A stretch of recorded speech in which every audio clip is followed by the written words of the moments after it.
He sounds like a mean guy, but he basically said this science stuff comes very easy to you. You don't need to study it. You'll figure that out on your own. Everybody I know that has a really good visible six-pack has a... How important of a role does diet play in getting the maximum effect of this equipment? I've been told my position is very controversial, though. So the body needs to be put under pressure, needs to be challenged to grow. Like, this is like a real different thing. Like, this is going to take your performance to a new level. Well, once knowing that, now weightlifting just seems like it doesn't make any sense. Right. So that's why I wrote the book, Weightlifting is a Waste of Time. Welcome to the Hard Way podcast with Joe De Sena, founder and CEO of Spartan Races. We're teaching you how to overcome your obstacles in your life the same way we teach our 10 million plus Spartans to overcome obstacles on the course, with insight from the smartest, most accomplished experts from every corner of the world. Get ready to elevate your life today. Joe De Sena here, CEO and founder of Spartan and host of the Hard Way podcast. I've got Dr. J, they refer to him. He's got Jaquish. You created Jaquish, obviously it's your last name, biomedical. Yeah. When did you create this? When did you start this biomedical company? Wow. It actually was quite a few years ago. Like 15 years ago, something like that. It started with a medical device that was designed to reverse osteoporosis. I developed that to treat my mother's osteoporosis. That went amazing, and that's now called OsteoStrong. We have 300 clinics in 15 different countries. Tony Robbins is a partner in that. That company is actually doing a round of financing, $100 million round of financing right now. It's basically a 15-year overnight success. It's when it's written about, it's always called an overnight success, and it's like overnight. Like, I've been working on this forever. Like, yeah, but yeah, it's funny you know that. Yeah, my friends in Silicon Valley tell me every overnight success takes at least 8 years. Mine's 24 years in the making. Yeah. So you had a shortcut at 15. Sure. Yeah, I absolutely did. Yeah, it's like these kind of things don't just fly together at all. No, and I love that it started with helping mom, right? That like my business started with helping me. And so those are the best businesses when you get that right. And look, 95% of businesses fail. You know, if it wasn't for mom, it probably wouldn't exist. Fact. Right. Yeah. So let's go back in time. How does a doctor become a doctor? Where'd you grow up? I grew up in Orinda, California, which is like a suburb of San Francisco. Got it. Super wealthy. Everything was given to you. Just silver spoon. So you've been to Orinda then? One of the seasons of the show took place in Orinda, and they made Orinda look like the snootiest, most self-absorbed, almost like American Psycho. Like, murder is happening around people, and they're like completely wrapped up in like who they're having lunch with. That's awesome. And one of the famous people are like at the restaurant. Cocktails in the afternoon, maybe some caviar. At the country club. Yeah. Nice. So you grew up there. Mm-hmm. And how does, I think about my own journey of getting into school, college, which was not my plan. Nobody guided me. Were you being tapped on the shoulder by your parents saying, hey, you're going to be a doctor? How did that happen? My father told me he would pay for me to go to school as long as I majored in business. And I'm like, is there any other major you pay for? No, nothing. Oh, okay. So business it is. So I majored in business, got my MBA, and then I had to get a scholarship to get my PhD paid for because my dad was like, he sounds like a mean guy, but he basically said, this science stuff comes very easy to you. You don't need to study it. You'll figure that out on your own. What I want to make sure is that you understand how to make money. You understand how to take what you can do and apply it in a way where you don't make a lot of money for the shareholders of some company you work for. You do it yourself. And, then he says, in that way, you can have your own company and you're good people. You can pay them a lot and they'll do fantastic. It's such a better environment to do that. And that's, literally, I did exactly what he suggested. And that's exactly what I have. I have a great company with great people. They're all like super well paid. And we just succeed. I wonder how common it is to do it the traditional way, to go into school and learn business and then start your own company? Because I would imagine those that study business, get the degree you got, probably just go get a job like your dad didn't want you to. Whereas the neighborhood kid who's, hustling maybe starts his own business, right? Like, but again, that's from my upbringing, the neighborhoods I grew up in. Those guys, There were a yeah. couple things that my dad noticed about me. He noticed I wasn't very good at following directions. So he's like, all right, well, like my father, he wasn't good at following directions either. So he's Yeah. like, okay, you're definitely going to start your own business. It's definitely going to have something to do with, like, in the beginning, he thought fitness, which was definitely an interest of mine. But then as soon as my mother was diagnosed with osteoporosis, I was like, okay, this is obvious. Like, I need to work on this. And everybody assumes it all just flew together easily, but it didn't. But I developed a medical device to treat my mother's osteoporosis. So that's, just the beginning. So describe the device. So it puts axial compression on long bones of the body. So if I back up here for a second, this is the axis of a bone. For those listening and not seeing, I'm pointing at my upper arm. And it's really his leg that he's faking, and he's saying it's an arm. So, but this is the one. So I need to compress this bone from end to end, and that's what the device does, right? Like that. Yeah. And so you got to get your shoulder and your elbow in, or somehow and put. So I guess gravity kind of does that for us. Yes. Not to a high enough degree to be effective for bone. Like in the hip joint, you need a minimum of 4.3 multiples of your body weight. And so you'd get that. Well, I guess my question, would you get that with squatting or? Well, the world record squat is held by Matt Wenning. He's a friend of mine. And it's 1,200 pounds, and he weighed 300 pounds at the time. So even the world record squat fails to reach 4.2 multiples body weight. So if you could do it with an older woman like your mom without having to put 1,200 pounds on her back, it works. Yeah. In fact, my mother puts about 1,200 pounds through her legs, but she's only moving a couple of inches. And so it's right in the position that you would naturally absorb high impact. So I call the therapy impact emulation. So in the positions you naturally absorb impact. So like if I back up for a second, back of the hand in line with the clavicle, 120-degree angle from upper to lower arm. And you can either absorb or produce the greatest amount of force in that position for the upper extremity. So that's one of the movements. There's three other ones, one for the core, one for the spine, and one for the lower extremities. And is it something you basically do every day, put it under pressure, or? No. Bone metabolism is very slow. So between 5 and 10 days is primary mineralization. So a week works really great. So you basically do it one time per week. And the machine would be in your house, or you've got to create centers, clinic, like you said. Yeah, these machines are like $350,000 a piece, and they're robotic. They're huge. It's like if you had these 4 machines in a 2-car garage, you wouldn't even be able to walk around in the 2-car garage. Like it needs a clinic. You'd have to get a bicycle. There's a couple of people that have them in their homes. Tony Robbins has full set at like 2 or 3 different homes of his. So the first iteration, you come up with the idea, good idea. You've got to build one of these machines. You went to the scrapyard, or how'd this come together? Race car machine shop. Nice. Yeah. Nice. And I built a good looking prototype, and I was off. I had an office in the Napa Valley. Yeah. Nice snooty place where I can get caviar for lunch. And so I started there and, built it to where there was something like 800 users coming every week. How'd you measure success? Or you build this thing in a race car garage, you set it up in Napa Valley, a little wine and 1,200 pounds of pressure. How did you measure success? Just bone density changes.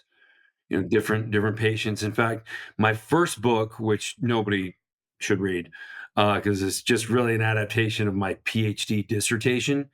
It's called Osteogenic Loading.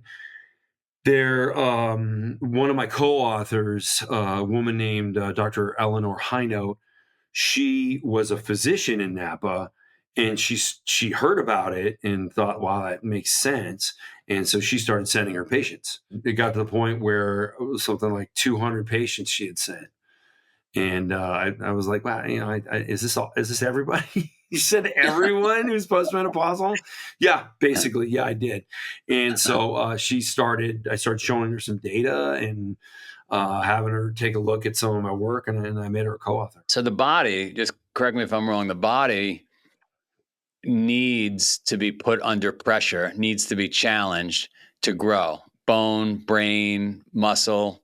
Tendons, ligaments, yes. Cold water, similar theory, similar concept there? Shock the body a little bit? Not really. Unless we discover a couple mechanisms that are not well documented, like, is there a way for us to be like impervious to cold? Like an adaptation? If that were true, then maybe. But nobody's been able to document that. I mean, you look at what Wim Hof does, and it's like, wow, I think that same thing has actually killed people.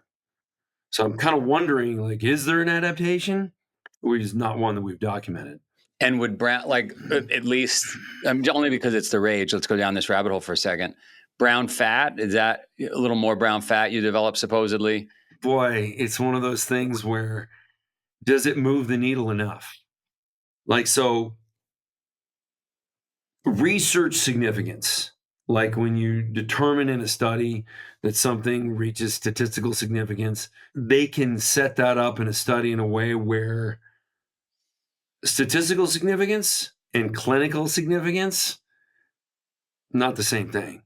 Like clinical significance is like, you should really do this. It's worth your time and money. So for me, cold therapy, like, okay. I mean, if you have chronic inflammation, maybe because you eat like an unsupervised child, maybe. But for me, I've done it many times. It's not like there's a long-term benefit. It's kind of cool when you like break through the ice in Sweden and jump in and then, go into a sauna. That extreme temperature change, that'll wake you up. Dopamine hit, feels good. But as far as like health benefits, no, not. You're not seeing it. So all right, it's a matter of the literature. It's like I'm completely guided by literature. If the literature says like, wow, it's like this is like a real different thing. Like this is going to take your performance to a new level. But a lot of things like 20 years ago, it was like alkaline water, and that like I looked at alkaline water back then, and I was like, this is a joke. We don't need this. And guess what? Everyone now knows it's a joke. So you look at the data, which we should. So you put the bones under pressure in the right way, they grow. You see the results. Would an athlete? I mean, aside from the obvious, like the bone's going to be stronger, it's going to be denser. Should an athlete be focused on that? Or is this for folks that are, we're aging and so forth? Yeah, athletes typically don't have low bone density because they're going through high impact through their activities. So this is I'm getting older. I want to make sure my bones stay strong.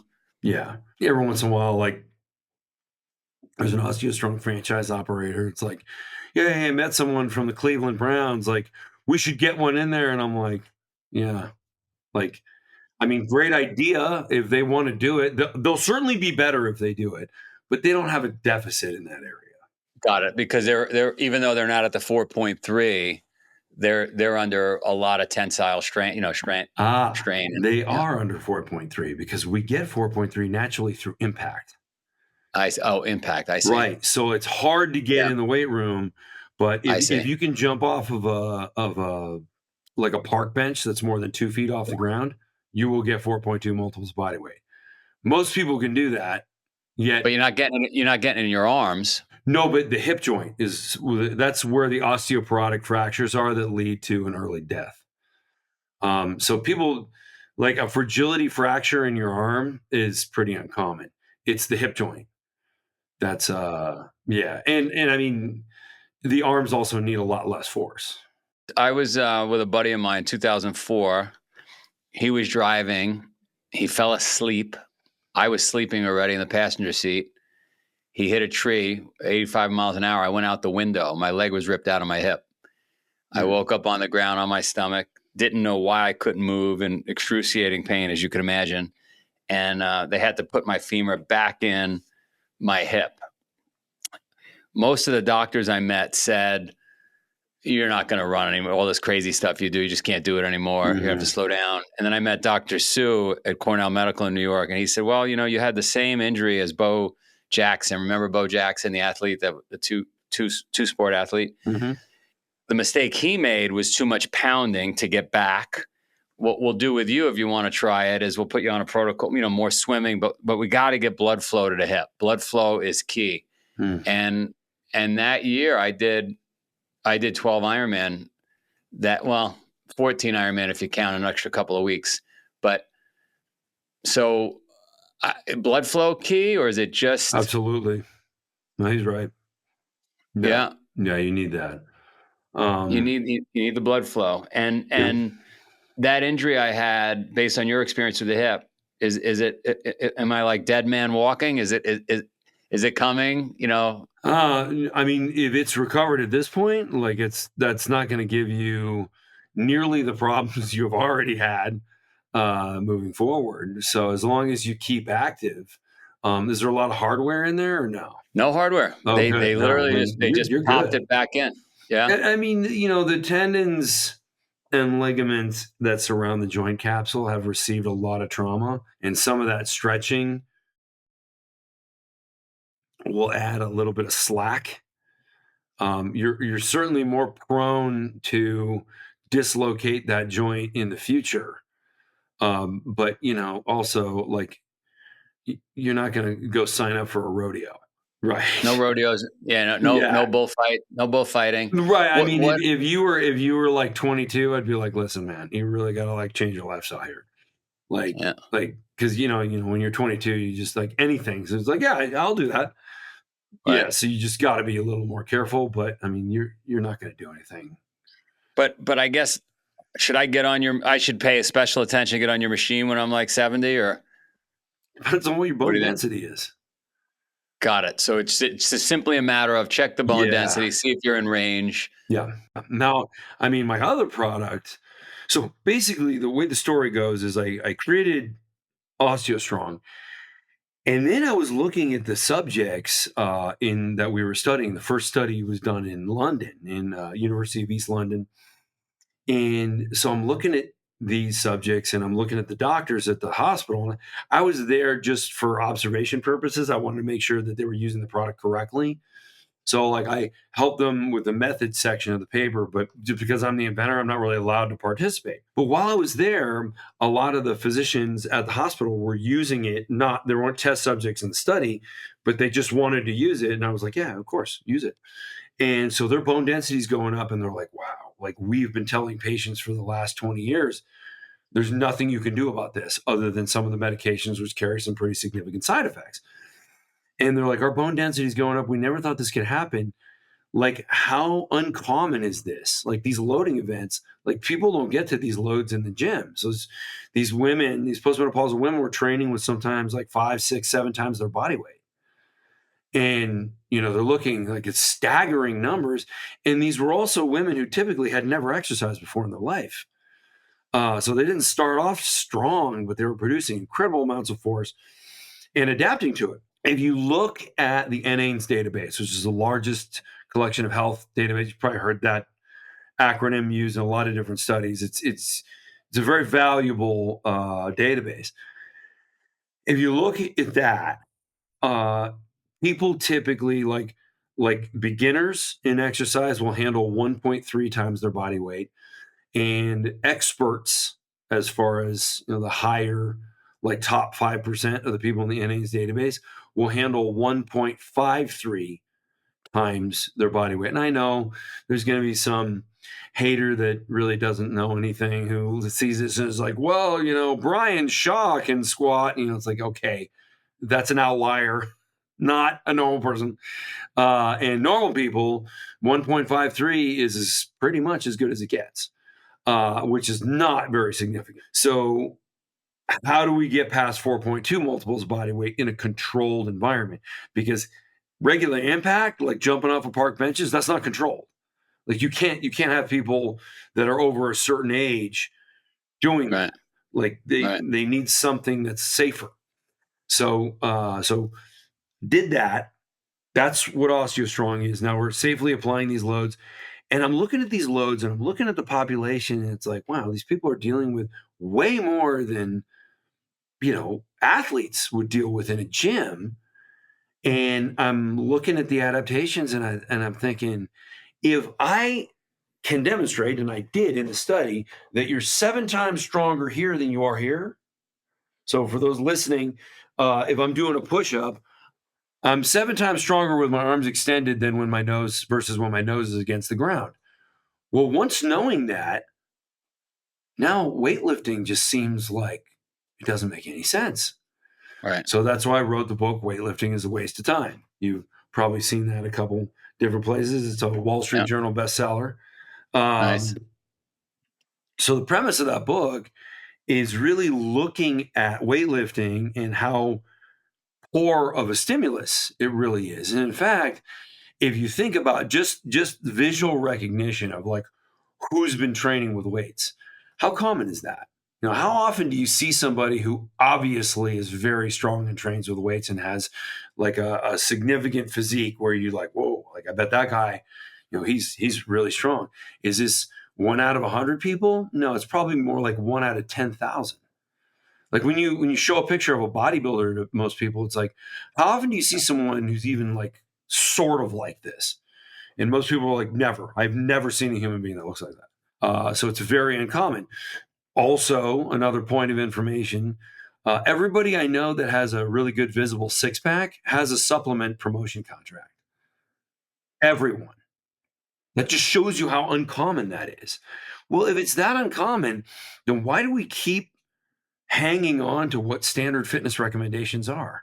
Like they clearly suck. And that's part of my struggle. That's like an everyday thing where I'm just sort of arguing with the world.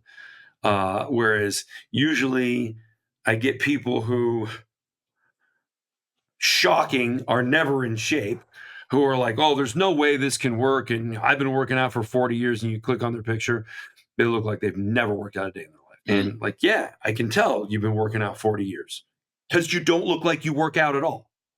Right. Like you're you're exactly why I created this product. That was my point of frustration. I had been working out for 20 years. And by the time I got to my 40th birthday, I was like, no one would ever know I work out when they look at me. Like what I'm doing and what everybody else is doing in the gym is just, it's dumb. It doesn't work. And X3 was born? X3 was born once I started to understand variable resistance. So changing the resistance as you move. So like when I'm doing a chest press, I hold about 200 pounds at the bottom. So I have to lift off of my chest about 200 pounds. That quickly climbs to 300 pounds. And then at full extension, it's 550 pounds. Because at full extension, you could hold more. Right. And the product delivers that higher force. But as I do repetitions, I might get to the 20th repetition. I can't get to 550 anymore. Then I ratchet back the range. I mean, I say ratchet back. It happens automatically. Just the range just gets shorter. So now I'm doing 300-pound repetitions where the muscle is more stretched. And that's the most anabolic position for growth. So the full extension, when I fatigue there, that's the best thing for strength. But then I change the range of motion, and fatiguing in those weaker ranges of motion is what's great for size. So it really hits both things in an amazing way. And is this another giant machine that's built in a body shop? Or? No, it fits in a backpack. It's tiny. It's actually the cheapest home gym that's actually effective, because there's plenty of home gym products that don't do anything. But yeah, I mean, it's a bar, it's a plate, and then there's 4 bands, really high tension bands that come with it. And the bands adjust to match what you just described. Yeah. I mean, you pick whichever band is the right band for the movement you're doing. Like obviously, like you pick a different one for the overhead press than you would for the squat. You'll have to send me one. I'd love to I try it. will. Yeah, that'd be great. Yeah. All right, so X3 was formed. You're selling those like hotcakes. Mm-hmm. Question that came up while you were speaking in my mind was diet. Whether we're using X3 or the Osteo giant $350,000 machine, how important of a role does diet play in getting the maximum effect of this equipment? I've been told my position is very controversial, though I don't think it's controversial at all. It's pretty much animal protein, like low carbohydrate. Once you realize how much protein your body needs to grow muscle, 1 gram per pound of body weight, and vegetable sources, you count those as 0. The best vegetable source is 9% usable by the body. So like broccoli or peas, you can eat 7 pounds of broccoli to get 100 grams of protein, right? Except only 9 grams are usable, which is like 2 bites of steak versus 7 pounds of broccoli. So like all the vegetables that you could possibly shovel down, and just not enough. You cannot get enough. The problem is humans don't have a working appendix, whereas primates, because vegans always like to make the comparison between us and like other primates, except they have a working appendix, so they can actually get essential amino acids out of fiber. We cannot. So a cow that eats an enormous amount of grass, or a horse, because they have that, right? Yeah, they have a much more efficient digestive system. We don't. We need our food concentrated. Wonder why the appendix stopped working for us. Just, it was an evolutionary advantage. Otherwise, we wouldn't have survived. So, I mean, there are plenty of scientists that have kind of philosophized about that. By shrinking our intestines and focusing for about 2 million years, we ate nothing but meat. In fact, there's a great anthropological study that demonstrates how humans didn't eat any more than 4 ounces of carbohydrates per year. Because where would we find them? You couldn't go to Louis Bagels at the cave. Right. And you also like I remember, so every time I get this comment where vegans will be like, "Oh, there's vegetables and fruits everywhere in nature." I'll just show them. I'll post a picture of Yosemite Valley, and I'm like, "Do me a favor and point out all the vegetables for me." Yeah, there's no such thing as a naturally occurring vegetable or a fruit. Like, they're rare in nature, and they don't the actual, if you can find a natural one, which you probably can't because they've all been chemically messed with, selectively bred, and now genetically engineered.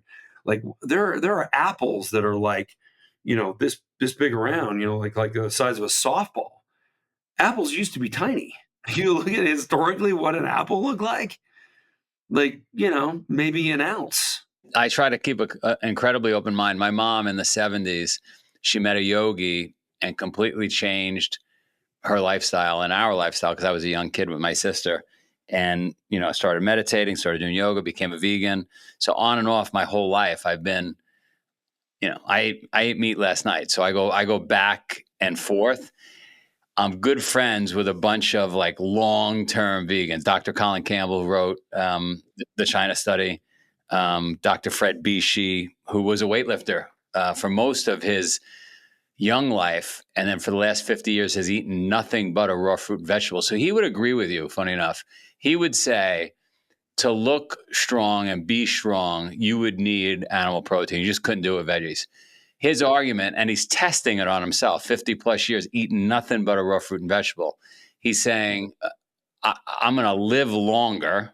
Probably would agree with you, like as long as his hip doesn't break or anything like that, right? On raw fruits and veggies. But that remains to be seen. But when you make the argument you just made, it makes perfect sense. I run across a lot of squirrels. I don't run across a lot of apple trees. Right? It makes sense. I also think that trying to figure out what caveman ate isn't necessarily the pathway to what's optimal, but we do know that humans thrived before medicine ever existed.